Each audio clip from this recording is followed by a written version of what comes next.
23%. That's not a guess. That's not a number made up by a company trying to sell you something. That's a real medically measured drop in blood sugar after just one meal, from a spice that has probably been sitting in your kitchen cabinet for years. Surprised? And here's what really gets me. The research behind this is not new. It's not hidden. It's right there on PubMed, published, checked by other scientists, and repeated across many countries in dozens of carefully run trials and large studies that looked at data from over 3,000 patients. And yet, your doctor has never mentioned it. Not once. Your diabetes specialist, the one you waited 3 months to see, has never written it down. Your pharmacist has never looked up from the counter and said, "Hey, before you refill this, have you tried this?" And it's not because they're bad doctors. Most of them are doing their best. But the system they work in does not reward them for talking about food. It rewards prescriptions. It rewards referrals. It rewards 15-minute appointments with a diagnosis code and a pharmacy order. A spice doesn't have a diagnosis code. A spice doesn't have a sales rep who shows up with lunch and a brochure. So it gets ignored, even when the proof is overwhelming. That's exactly what this video is about. This is Senior Health Blog, and today I'm going to walk you through something that, honestly, I've been wanting to make this video for a while now, because the science here is not small. It's not everything you think you know is wrong. Myth destruction. Unclear, and the fact that most diabetics have never been told about it, that bothers me. So here's what we're going to do. I'm going to show you exactly how this spice works inside your body at the cell level. Not vague claims, not "it might help." The actual way it works. Then I'm going to rank 7 specific ways it protects your blood sugar, from least powerful to most powerful. And number 1 on that list, I have to be honest, even I had to read the study twice. But, and this is important, I'm also going to show you the one version of this spice that can hurt your liver, because most people are using the wrong kind, and nobody tells them that either. Stay with me on this one, because by the end, you'll know more about this spice than 90% of the doctors in America. And if you're someone who believes you deserve the full truth about your own health, not the watered-down 15-minute appointment version, drop the word truth in the comments right now. Let me know you're here. Let me know you're paying attention, because this one matters. All right? Before I get into the ranked list, I need to clear something up, because there's a lot of bad information going around about this spice. And if I don't fix it now, the rest of this video won't hit the way it should. The spice is cinnamon. Now stop. I know what you're thinking. Cinnamon? I've heard that before. Didn't they prove that doesn't work? No, they didn't prove that. What happened is a few badly designed studies came out years ago. Small groups of people, wrong amounts, the wrong type of cinnamon, and the news ran with it. Cinnamon doesn't work.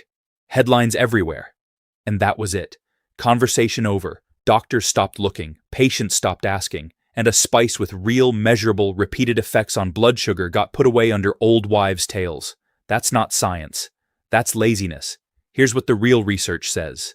And I mean the real research. Not a blog post, not a morning show segment. The actual clinical trials. A 2024 large study. And for those who don't know, this type of study is the highest level of scientific proof. It pulls together dozens of individual trials. This one looked at 28 carefully run trials with 3,544 patients with type 2 diabetes. The result, cinnamon supplements caused a clear, meaningful drop in fasting blood sugar. Not a maybe, not a trend, a real, measurable drop. They also found a meaningful drop in blood sugar after eating, by an average of 39 milligrams per deciliter. Let me say that again, 39 points lower after a meal. Now, I want you to think about what your doctor would say if a new drug did that. They'd call it a breakthrough. They'd write you a prescription before you left the office. But because it's a spice that costs less than $1 a week, nobody talks about it. And look, that's frustrating. But here's where it gets worse.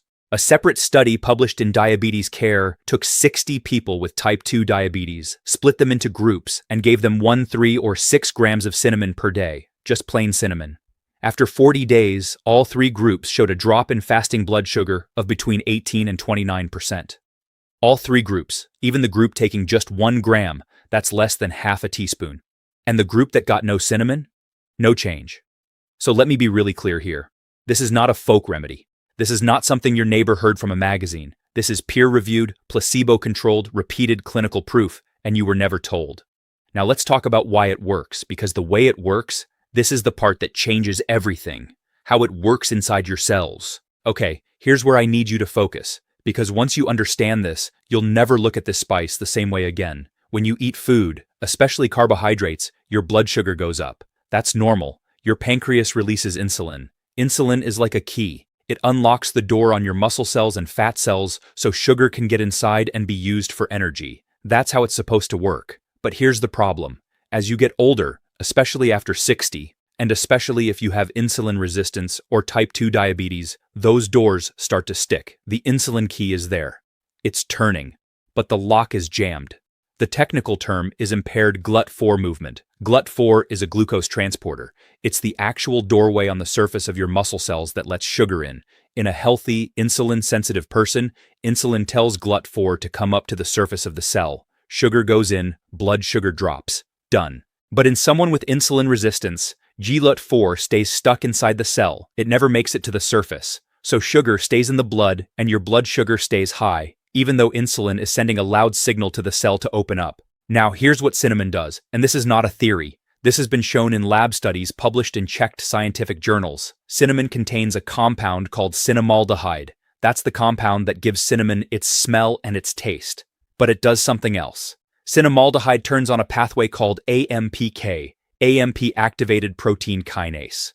When AMPK is turned on, it forces GLUT4 to move to the surface of the cell on its own, without needing insulin to do the job. I need you to hear that again. It forces the sugar doorway to open without needing insulin to do it. That's not the same as a drug. That's not adding more insulin. That's not pushing the pancreas to work harder. It's going around the broken lock completely and opening a different door. There's also a second compound, a plant chemical called MHCP, methyl hydroxychalcone polymer. This one actually acts like insulin itself. It turns on the same signaling chain, the IRSPI3K pathway, that insulin uses. It's basically a plant-based insulin copy. And studies show it also helps with glycogen storage, meaning it helps your liver store sugar properly instead of sending it back into your blood. So you've got two ways it works. One opens the cell door without insulin, the other copies insulin to trigger the normal pathway. Both lower blood sugar, both are turned on by compounds found in cinnamon. And here's the kicker. A 2007 study published in the American Journal of Clinical Nutrition found that when people ate a meal heavy in carbohydrates with cinnamon added, cinnamon slowed down how fast food left their stomach, meaning the food moved through more slowly, which means the sugar hit the bloodstream more gradually, which means no big spike. 3 ways it works. 1 spice. And yet, your doctor never mentioned it. And I want to pause here for a second because I know some of you are thinking, if this is real, why doesn't everybody know about it? And the answer is uncomfortable. The system for clinical trials in most countries is built around drug companies. A drug company spends $200 million to get a new medicine through trials, FDA approval, and marketing. They get that money back through patent protection and pricing. That's the model. That's how the system keeps going. 7. The gastric emptying speed brake. Cinnamon can't be patented. Nobody owns it. So nobody has a $200 million reason to run the massive multi-location trials that would make cinnamon official. The studies that do exist were paid for by universities, small research grants, and scientists in Iran, India, Pakistan, Sweden, and Korea. Scientists who were curious enough to test what traditional medicine had been saying for hundreds of years. And those studies, dozens of them, keep showing the same thing. Cinnamon works. Not as a cure, not as a miracle, but as a measurable, steady, clinically meaningful tool for improving blood sugar. But without a drug company behind it, no one markets it. No one puts it in a shiny brochure. No one trains your doctor to recommend it. And so it sits in your spice cabinet doing nothing. Until today. Now let's get into the ranked list. 7 ways cinnamon protects your blood sugar, worst to best. Now, everything I've just explained happens during the day. When you eat, when your body is processing food. But there's a whole other side to this. What happens to your blood sugar while you sleep? Between midnight and about 4 in the morning, your liver does something that catches most people completely off guard. That's actually something I wrote a full guide about. It's called the midnight insulin trap. I'll leave the link in the description below. But let's keep going, because what's coming next in this list is going to surprise you. All right, number 7 on the list. And look, this one doesn't sound dramatic, but once I explain it, you'll realize it affects every single meal you eat. When you eat a meal, let's say rice, pasta, bread, or potatoes, the speed at which that food leaves your stomach decides how fast sugar hits your bloodstream. Fast emptying, big spike. Slow emptying, gradual rise. Much easier for your body to handle. Most blood sugar problems aren't about what you eat. They're about how fast your body absorbs it. And by fast, I don't mean how fast you chew. I mean how quickly your stomach pushes food into your small intestine, where it gets absorbed. Now, here's what researchers at Lund University in Sweden found. They took healthy people, fed them rice pudding, a high-sugar food. One group got plain rice pudding, the other group got the same rice pudding with 6 grams of cinnamon mixed in. The cinnamon group showed much lower blood sugar after eating, and when the researchers measured how fast their stomachs emptied using real-time ultrasound, the cinnamon group's stomachs emptied more slowly. The food stayed longer. The sugar came out more gradually. And here's what's interesting.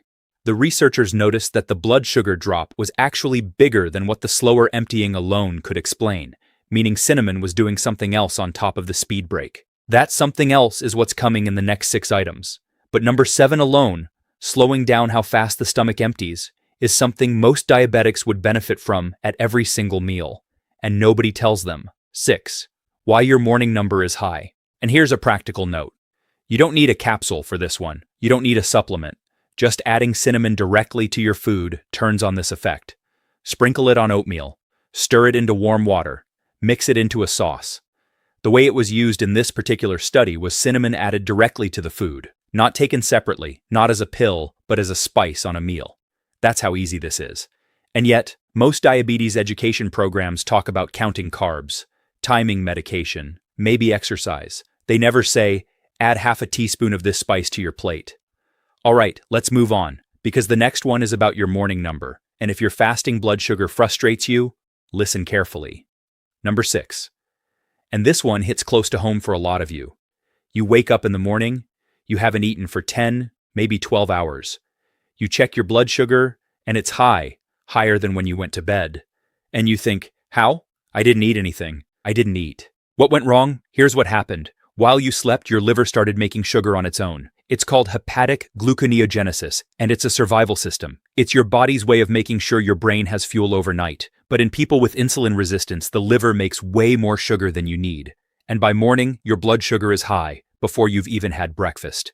Now, a 2019 large study looking at 18 controlled clinical trials found that cinnamon supplements lowered fasting blood sugar by an average of 19.26 mg per deciliter compared to the placebo group. That's your morning number, the one that frustrates you, the one your doctor keeps saying is borderline. And in the important study by Kahn and colleagues, published in Diabetes Care in 2003, fasting blood sugar dropped between 18 and 29% over 40 days, in all dosage groups, 1 gram, 3 grams, 6 grams. All of them worked. Now here's the part nobody talks about.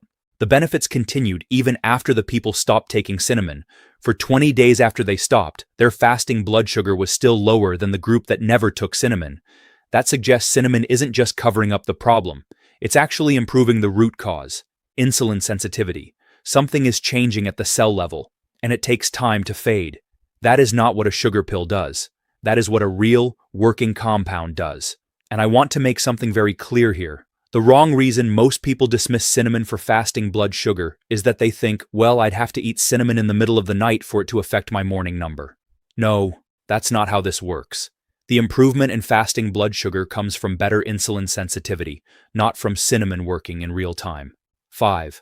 Unjamming insulin resistance. Your cells become more responsive. Your liver becomes less quick to dump out sugar. These are changes that build up over days and weeks. You take cinnamon with your meals during the day, and the benefit shows up in the morning. That's an important point, because it means you don't need to set an alarm at 3 a.m. to take a supplement. You just need to be consistent during the day, and the effect takes care of the rest. Now number 5, and this one goes to the root of why blood sugar gets worse with age. If you've ever wondered why your medications keep going up, this is the answer. Number 5, and I think this is the one most people need to hear, because this is the root cause. Remember what I said earlier about the lock being jammed? The insulin key is there, but the door won't open.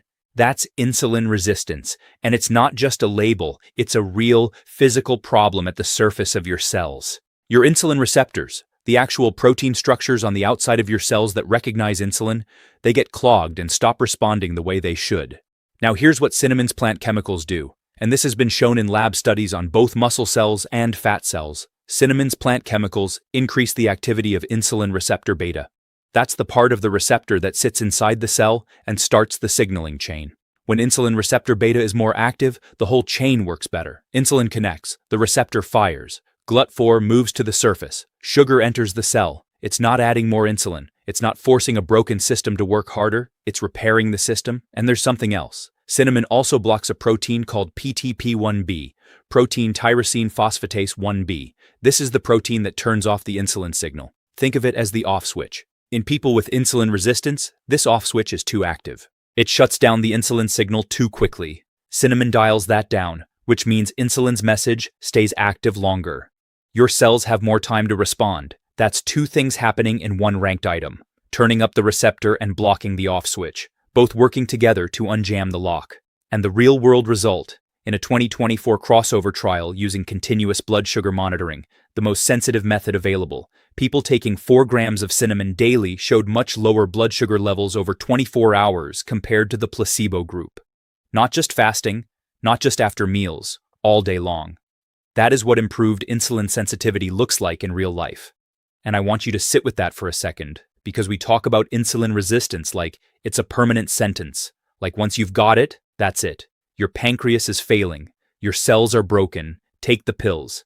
But what if the cells aren't broken? What if the receptors are just underperforming, not being used enough, shut off too quickly? Because that's what the research suggests. And cinnamon, of all things, appears to address each of those problems. It increases receptor activity. It blocks the off switch. It turns on AMPK to open an alternative sugar pathway. 4. The HbA1c long game. 3 fixes from one family of compounds.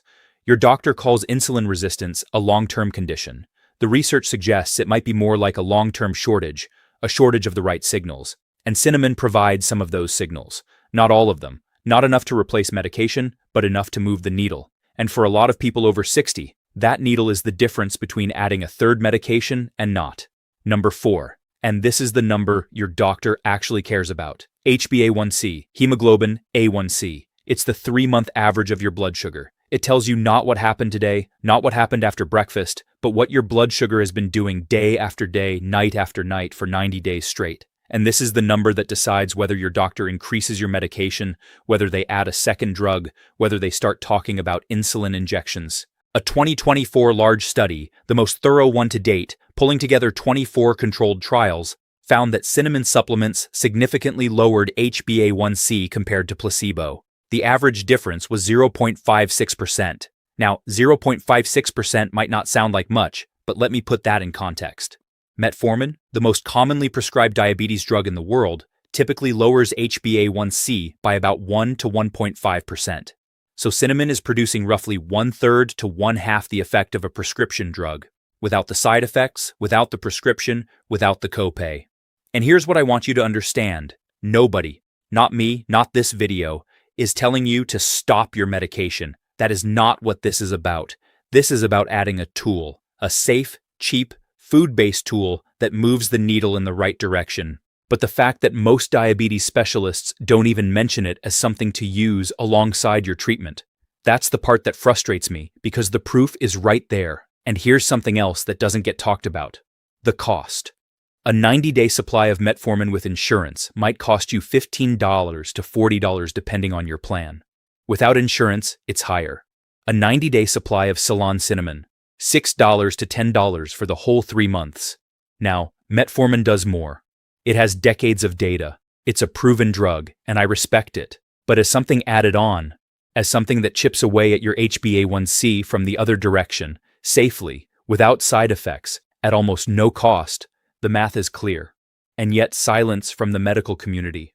I've talked to people in the comments of my videos who lowered their HbA1c by a full point after 6 months of regular cinnamon use alongside their medications.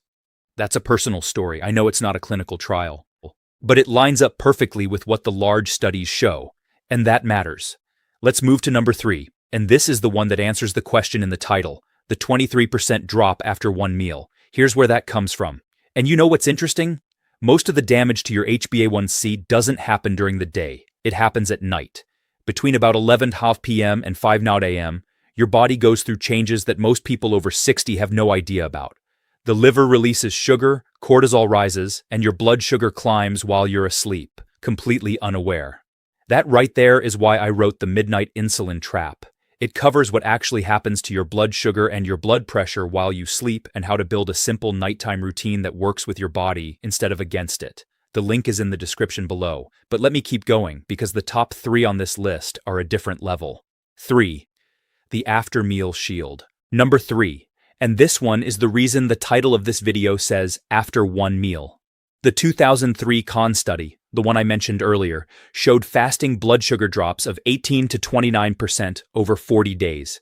But here's what gets lost in the headlines. The improvements in blood sugar after eating were visible within the first week of taking cinnamon, the first week.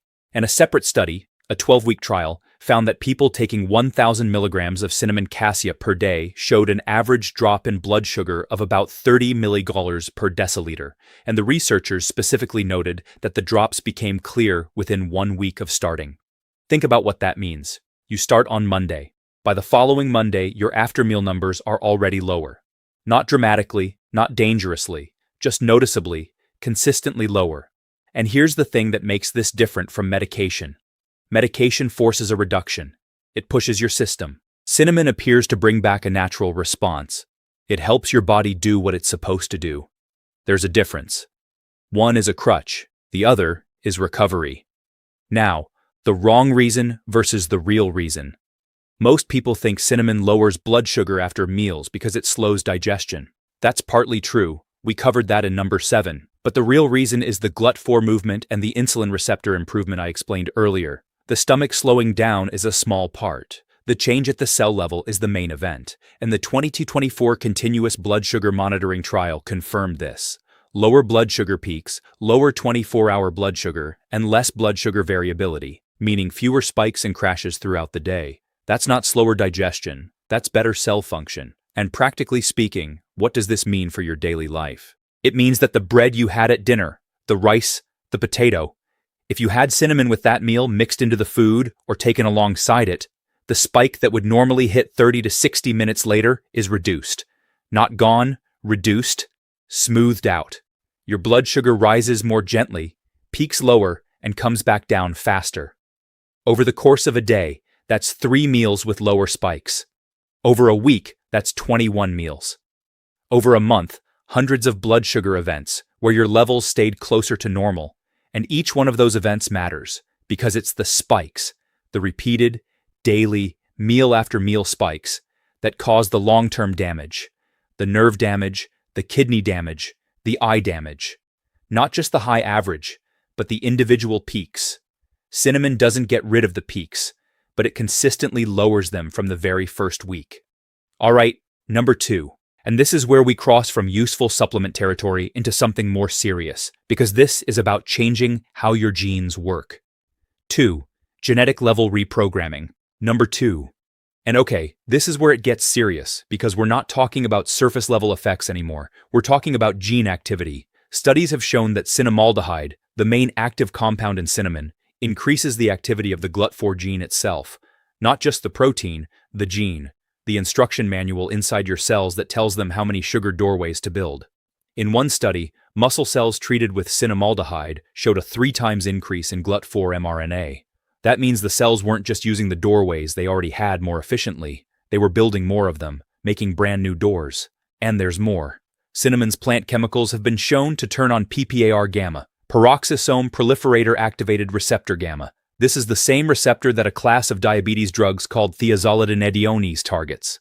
PPAR gamma activation improves insulin sensitivity throughout the body. It changes how fat cells store energy. It changes how liver cells handle sugar. It changes how muscle cells respond to insulin. But thiazolidinediones come with side effects: weight gain, fluid buildup, bone loss, and heart failure risk in some patients. Cinnamon turns on the same pathway, and its most common side effect is that your kitchen smells nice. Now, I'm being a little playful there, but the point is real. The drug industry spent billions developing PPAR gamma drugs, marketing them, getting them approved, and building entire product lines around this one receptor pathway, and a compound that gently turns on the same receptor sits in a spice jar for $2. That's not a conspiracy. That's economics. There's no money in cinnamon. There's no patent. There's no exclusive period. So there's no reason for anyone in the drug supply chain to promote it, which means the only way you hear about it is from someone like me, or from the research directly, which most people will never read. Let me tell you something else about the gene activity piece. When your cells build more GLUT4 transporters, more sugar doorways, that's not a short-term effect. That's a real structural change. It takes time to happen, and it takes time to fade. Which explains why, in the Khan study, the benefits lasted for 20 days after people stopped taking cinnamon. The extra doorways were still there, still working, still letting sugar in. That's fundamentally different from a drug that only works while it's in your bloodstream. This is your cells adjusting, improving, building new equipment, and that's powerful for a spice. 1.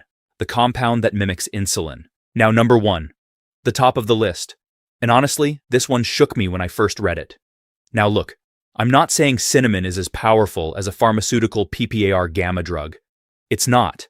But the fact that it touches the same pathway, gently, naturally, without the bad effects, is remarkable. And the fact that this isn't part of standard diabetes education, that tells you something about how the system works. The system is built around prescriptions, not kitchen spices, even when the kitchen spice has clinical proof behind it. Number 1, and this is the one I had to read twice, because this isn't an indirect effect. This isn't, it helps insulin work better. This is, cinnamon contains a compound that acts like insulin, MHCP, methyl hydroxychalcone polymer. This compound, taken from cinnamon, has been shown to copy the action of insulin at the cell level. It turns on the IRS-PI3K ACT signaling chain. That is the exact pathway insulin uses to tell your cells to absorb sugar. Let me put that in plain language. Your body has a communication system. Insulin is the message. The receptors are the phones. The signaling chain is the phone network. In type 2 diabetes, the phones are broken. The network is down. The message isn't getting through. MHCP picks up a different phone on the same network and sends the same message.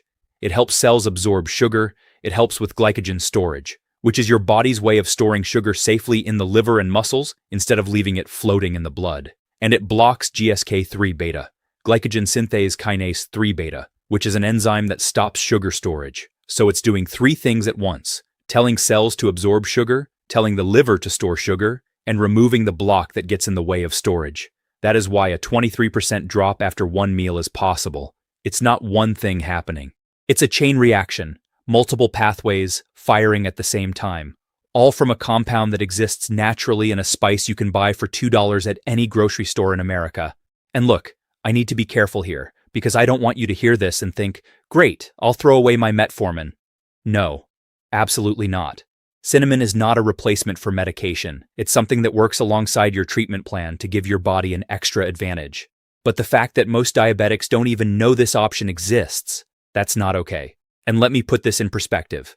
There are over 37 million Americans with diabetes. About 90% of them have type 2. The majority are over 50. Many of them are on 2, 3, sometimes 4 medications. And the path for most of them is more pills, higher doses, and eventually insulin injections. What if even 10% of those patients,